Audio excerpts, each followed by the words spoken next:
Afternoon, you lovely lot, and welcome back to another episode of Adam's Eats. How are we doing? Hope you had a good weekend. A few cheeky jars. As you can see on the board behind me, I'm going to make for you today a gorgeous chili and garlic spatchcock chicken. Now, the beauty of cooking a chicken this way is you can drastically reduce the cooking time. By taking that backbone out, flattening it out, you can cook a chicken a lot quicker. And this recipe is absolutely perfect for a barbecue. If you've got one coming up this weekend, make this. You can do it in advance, you can make a couple of them, stick them in the fridge, and then just sling them on the barbecue when your guests are ready. And that's what we're going to do today, folks. So again, following the usual drill, hit that pause button, make a list of what you need, and we'll get stuck in.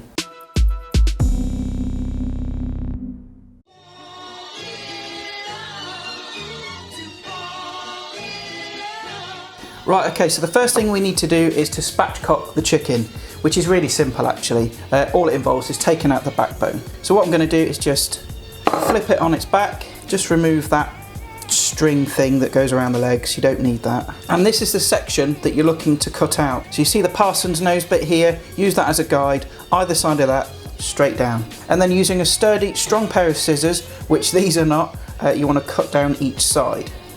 Honestly, get some better scissors because you'll just make life easy for yourself. And you'll feel it go through the rib cage. That's fine, just keep going all the way through. And then the same with the other side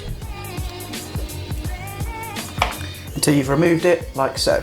Now you can chuck that away, but you can also stick it in the freezer, use it for stocks as well. Now I'm just going to get out a roasting tray so we can put the chicken on it. And now what we need to do is just flip it back over and then using the palm of your hand, just press it down and you'll hear it crack until it's nice and flat like so. Stick that on our baking tray, and then what we need to do is take in a nice sharp knife, is just cut some nice slashes into the meat itself. And what this does is allows the marinade to permeate through and get that flavour deep into the chicken. Okay, so that's our chicken prepared. Now let's get on and make the marinade. Right, let's start this marinade. It's dead simple. What we're going to do is just take our garlic cloves, just take off the paper, just roughly chop them. Don't need to do it too fine because we're going to put it in the pestle and mortar, get that in. And the same with the rest of them. And then we'll do the same with the chilies, just take off the ends, split them down the middle. Now this is quite a fiery dish. Obviously if you want it less hot, use less chili. Take out those seeds and again, just roughly chop it and then get that in the pestle and mortar as well. And then repeat that with the other chili. And now what we need to do is pulverise the heck out of this mixture. So I'm just going to go in with a pinch of salt because this will act as an abrasive and help break it down. And then taking your pestle and mortar, just bash the hell out of it until it forms a paste. Now you can use a food processor if you want to, or one of those little mini food mixers. I'd advise probably using a bigger pestle and mortar because this is just going to be hard work. But yeah, basically you want to keep bashing it, breaking it down until it forms a nice paste. Right, so after a few minutes you can see I've got a nice chili and garlic paste. And now I'm going to add a couple of fresh bay leaves. If you're using dried, again, just crush them up in your hands.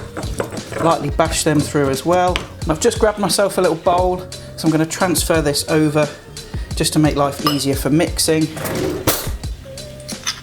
And to that mix, I'm going to add some smoked paprika, about a tablespoon, some pepper, the juice of a lemon, and then you want a couple of tablespoons of oil. I'm using vegetable oil here, but use olive oil if you want. And that just helps carry the flavours all the way through the chicken. And then just give it a good old mix up. And there you have your marinade, so let's get it on the chicken.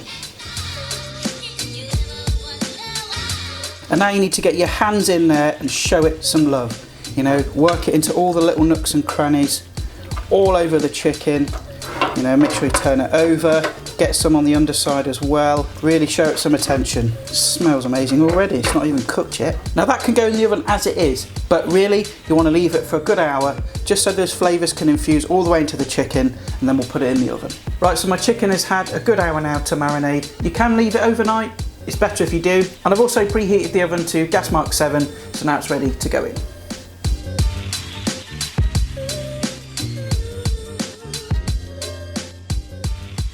And it needs to roast in the oven for about 35 to 45 minutes till it's nice and cooked all the way through, and you should have some nice charred blackened bits on the outside as well. Now through the miracle of time, 45 minutes has passed. I think the chicken's ready, so let's get it out and we'll have a look. Right, here we go.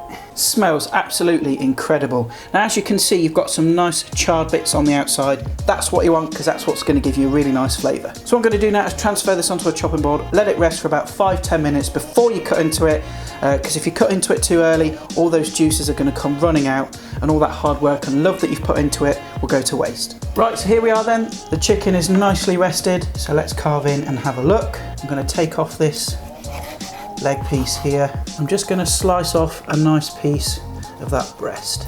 I can't eat too much of it because I'm going to take it around to my partner's and we're going to have it for dinner.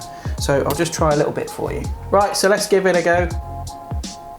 That is so good. It's really garlicky, and that's a good thing for me because I absolutely love garlic. That chicken is so juicy and moist and tender, and there's a nice little kick from that chilli as well. It's really delicious, absolutely fantastic for the barbecue. And that about wraps up today's video, folks, so thanks again for tuning in and watching. If you like what you see, then hit that subscribe button, and also stick around at the end because there'll be some links to some other videos. And I'll see you all next time for more tasty fun and frolics. And I've got a dash because I've got to go around the missus' house. See you later.